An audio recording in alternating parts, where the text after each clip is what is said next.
We're going to go through and just talk about the basic elements of MATLAB, what MATLAB is, how to access MATLAB, how to be able to execute some basic commands in MATLAB in this video.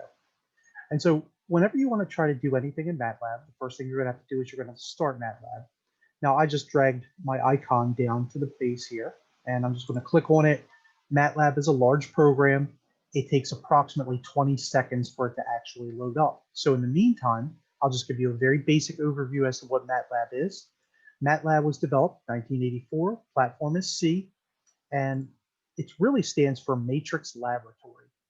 And essentially what MATLAB is, it's just a high-powered computer algebra system that allows a lot of mathematicians and scientists to be able to manipulate things with a lot of great built-in functions. So something like C++ or another programming language like Java, they might not have all the things that MATLAB does. In almost every scientific realm that one were to enter into, they're probably going to use MATLAB, or they're going to use something that MATLAB skills are transferable to. In this video, let's start by going through and just seeing how we're going to work with the MATLAB environment. So when you open it up, and the very first time, what you'll see is you'll see a number of different windows. So you'll have a current folder window, and this is where all the files are housed. Right now, there's no files because I cleared them all out. There's a command window where you can enter one command at a time, and we're not going to do that. And then over here, the workspace is actually going to tell you variables. All right, it's going to tell you a little bit about each of the variables that are stored. Whenever you do an assignment, the first thing that you're going to do is you're going to open up a new file. All right, so you're going to go to New, and you're just going to click on Script.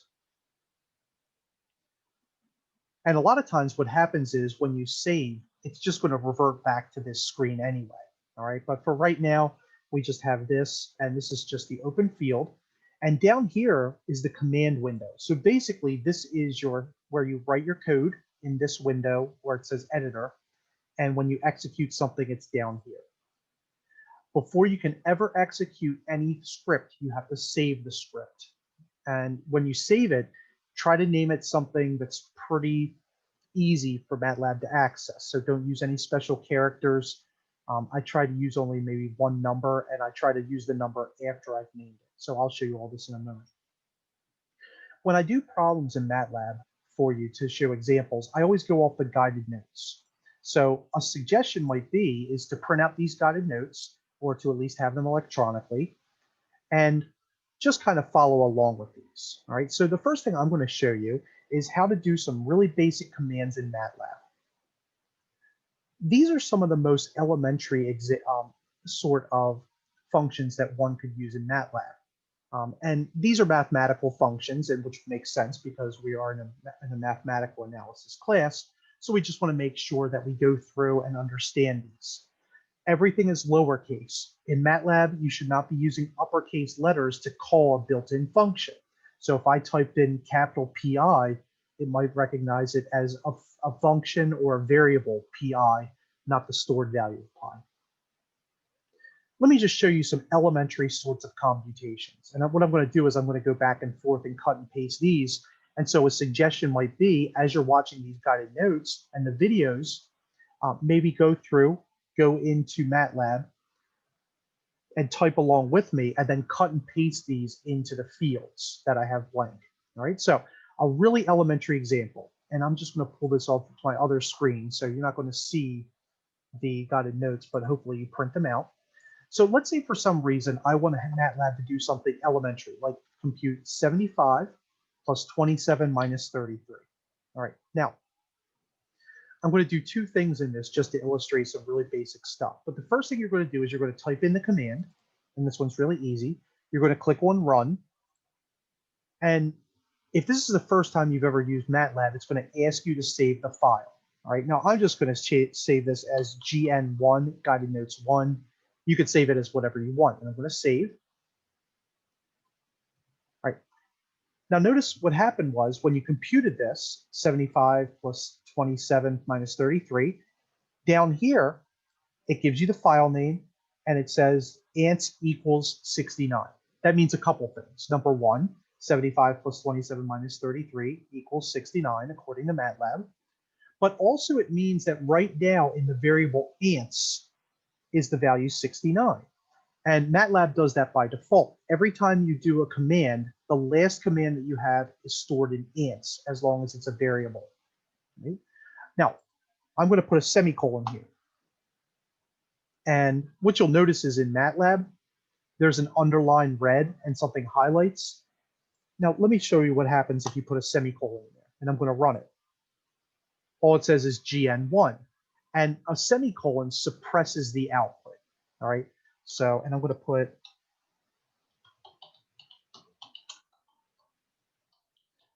and just to let you know is whenever you use a percent symbol, that's just a comment. That's not followed by a special character. All right.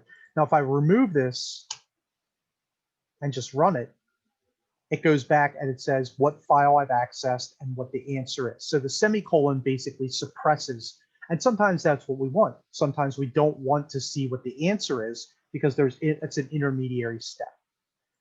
Another suggestion is that whenever you start a file, two things that I always do to start the file. I type CLC and then I type clear all. Right now, CLC clears the command window.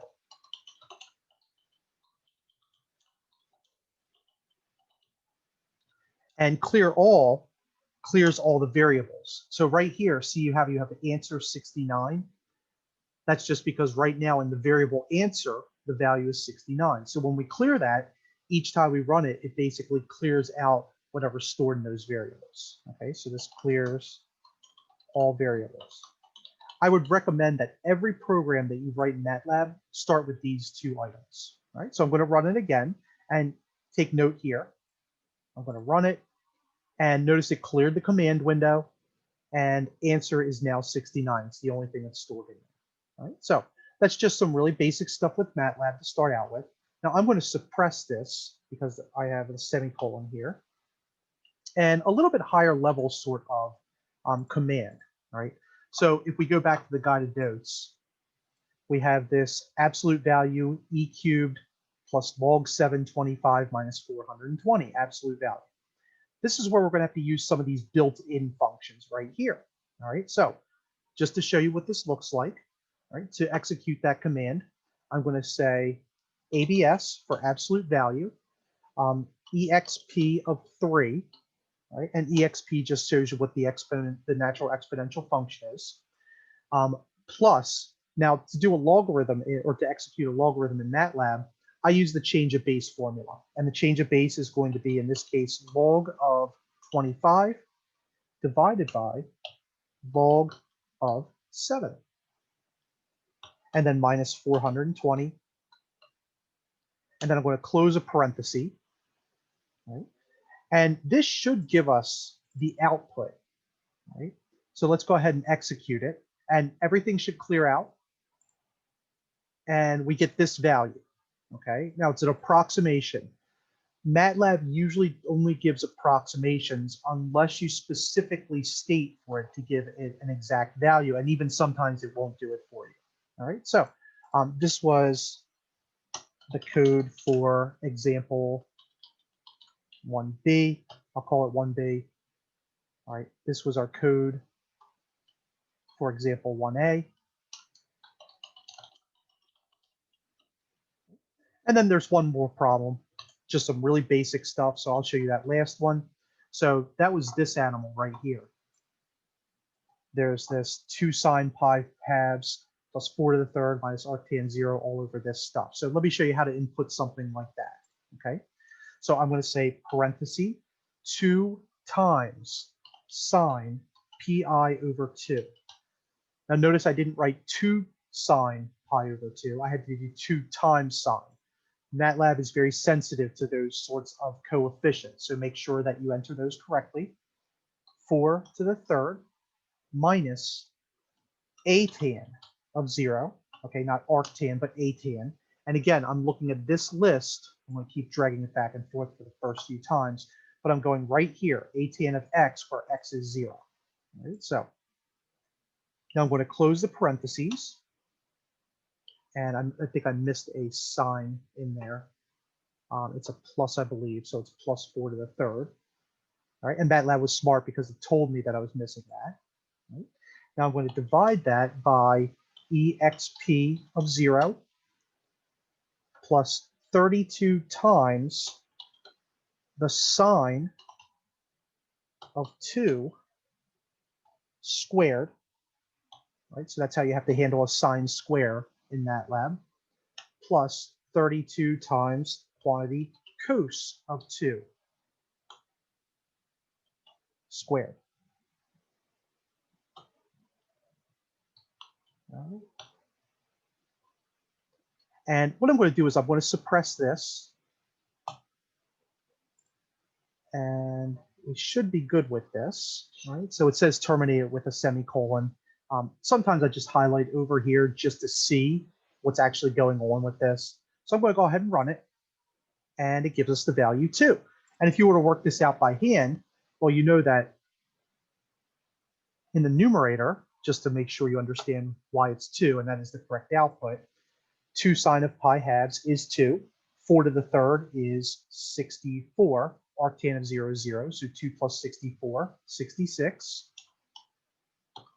And then in the denominator, e to the 0 is 1. And then remember the Pythagorean theorem, sine square plus cos square, or the Pythagorean identity. Sine square plus cos square is 1, so you could factor out a 32. So it's really 1 plus 32 in the denominator, and 66 over 33 is 2. So it does work out really nicely for us that it should equal 2, rather than us having to go through. All right, so this is just some really basic overview as to how to work through our MATLAB environment, how to do some basic commands. Routinely, you should save, right? And if you wanted to do this in another workbook, you could just click on this plus right here, and that would create a new script. All right, so I'm just going to do this really quickly. So let's say for some reason I'm going to CLC, I'm going to clear all, and let's just do something really quickly, like 56 plus 88 minus 22 times 8. And I want to run that. And once again, it's going to ask me, so I'm going to call it guided notes 1B, and I'm going to save it. All right, and it gives me the value for that. And so I can flip back and forth between the two notebooks, which is really cool, because that way I don't have to sit there forever and try to flip screens or reboot the program, etc. If you wanted to get rid of this, you just click on the X, and you could actually delete the file. So you can click over here, left click, and then you can right click and go to delete, and that file is no longer. So that's just some ways that you can work in the MATLAB environment. So now in the next video, what we're going to do is we're going to start working on how to do some formatting. All right, so now we know how to get input, or now we know how to type in, we know how to get a command, and we know how to get the output for it. But what if we want to format the output? So that's going to be our next video in this series.